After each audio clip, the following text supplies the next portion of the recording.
Okay, I want to reflect a little bit on my sabbatical. And the way I want to do it is a little bit of a rapid fire through the countries that I've been. I plan to make a video on each country and talk about my highlights and what each place taught me. Yeah, just go in depth on my impressions, how it all went for me, my own perspective as me, and as a Black female solo traveler as well. Yeah, because that's the only perspective I have, my perspective. So I'm still gonna go through.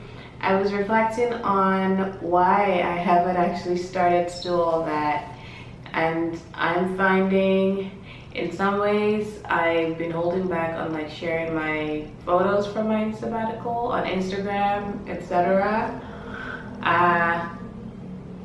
Because it just felt like it was for me. I was just enjoying that, and so I'm kind of holding back on sharing the stories as well, because so I'm feeling like I need to start to share,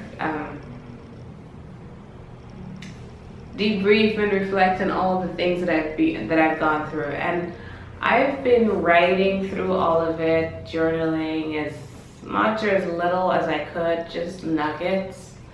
I haven't gone back to read this to read what I journaled, because I'm trying to live every day as well. Every new day is a new thing, it's a new country, it's a new experience. I'm in a new city today. Today was a travel day.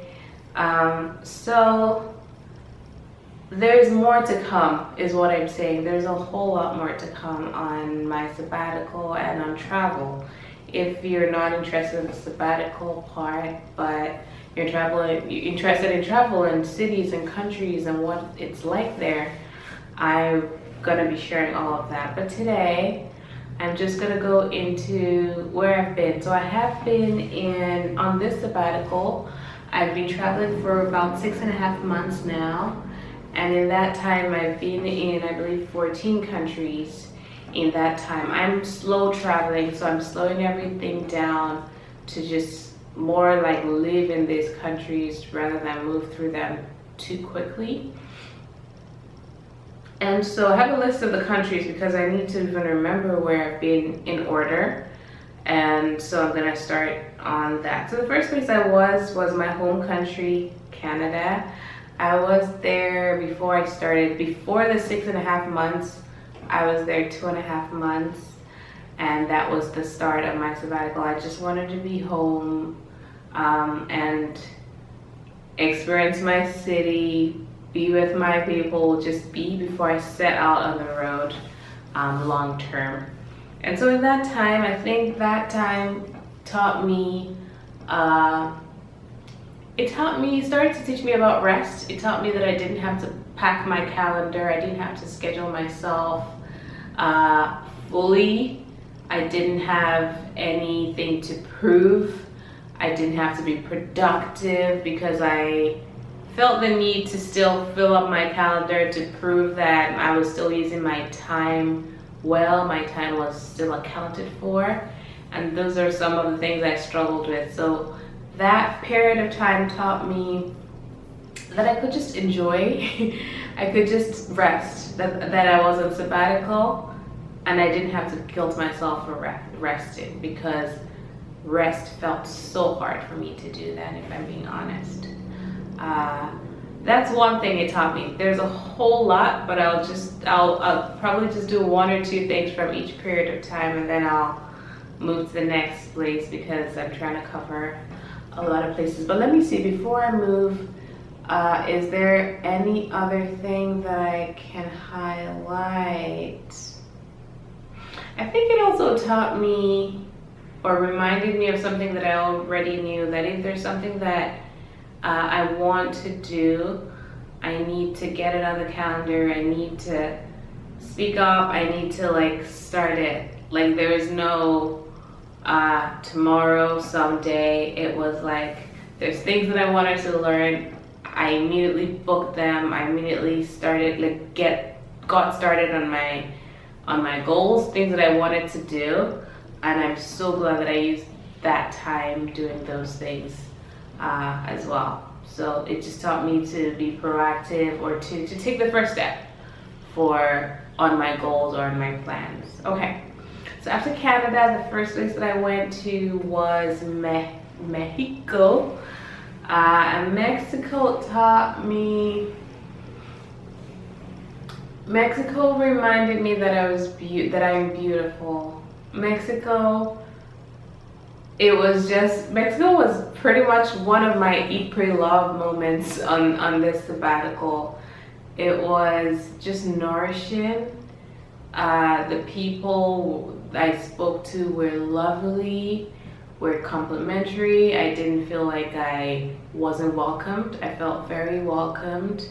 I felt beautiful, and people were very vocal, telling me I was bonita, I was caliente, like I was beautiful, commenting on, am I a fitness person, am I an Olympian, am I this, am I a model? I was like, what?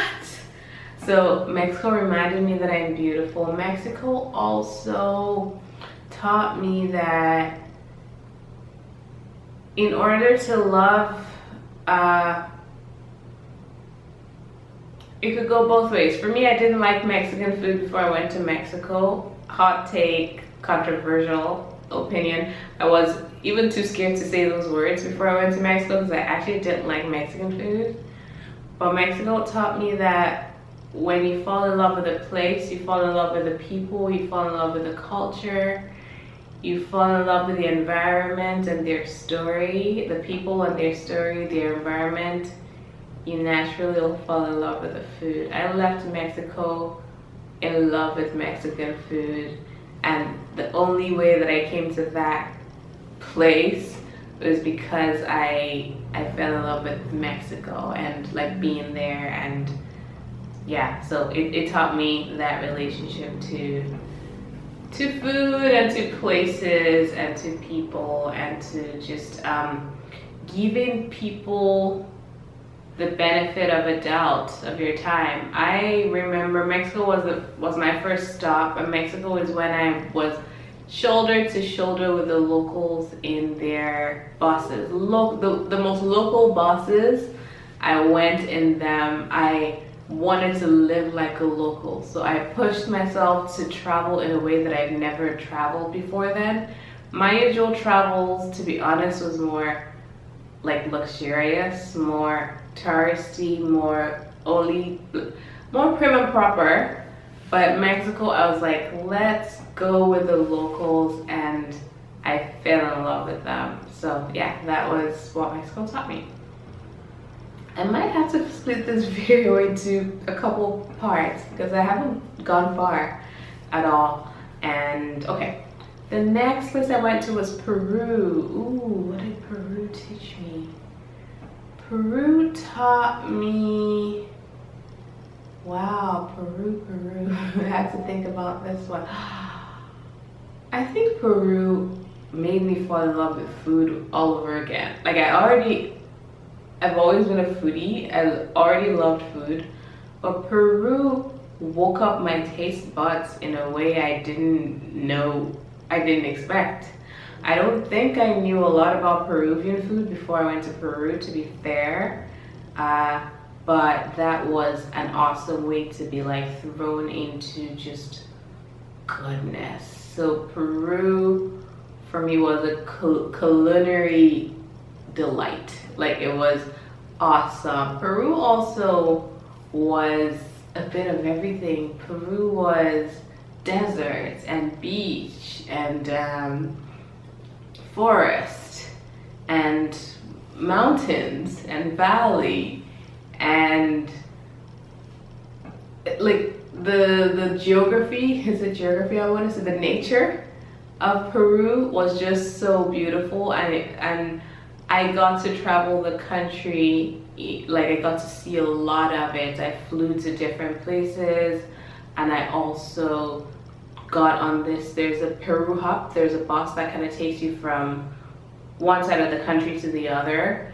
I traveled, I feel like I saw a lot of the country, and it was just rich. It's so food, nature, people as well were so kind in Peru as well. My goodness, like there's good people in this world. So Peru also calmed my senses. Peru I thought was gonna be like a big challenge. It felt like this big thing, Machu Picchu. And it was in some ways. The journey was intense, was a mission, but a lot of what my sabbatical has been about is remembering that I can do hard things. I remember that hard things are not even that hard. And so I imagine Peru to like it would be a very, very intense time, but it was actually pretty doable. I mean, I did it. I survived. I met good people. I had a good time. So yeah, that was, I guess there's a whole lot. Listen, there's more to come. There's a whole lot more I could say about Peru, and I will. So that's to come. And I think I'll do one more place before I wrap up. The next place I went to was France. My gosh. Okay, this is a hard one.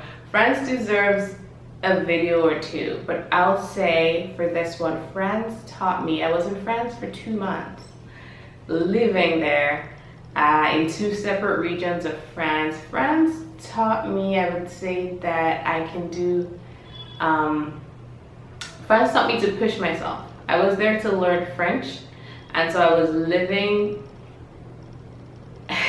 as myself, but in a new frame of mind. I had to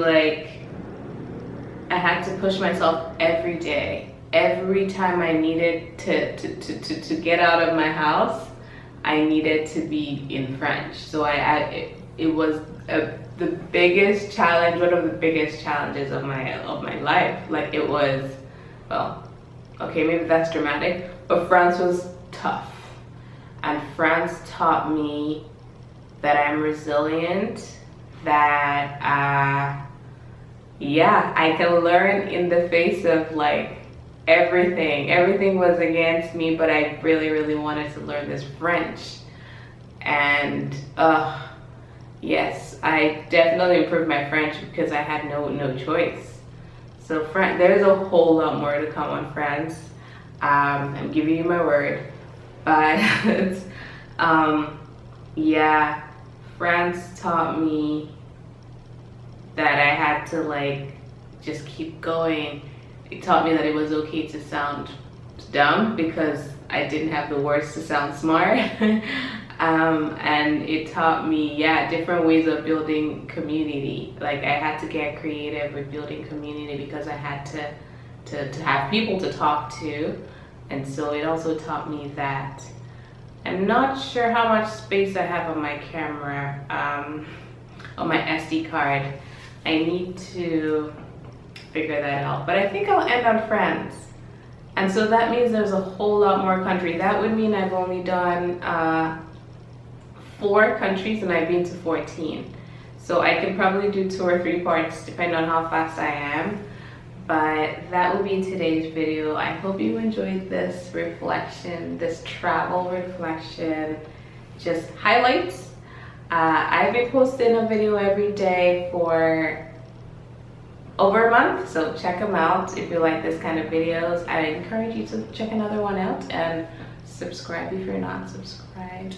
Like this video if you enjoyed it as well. I will see you again soon.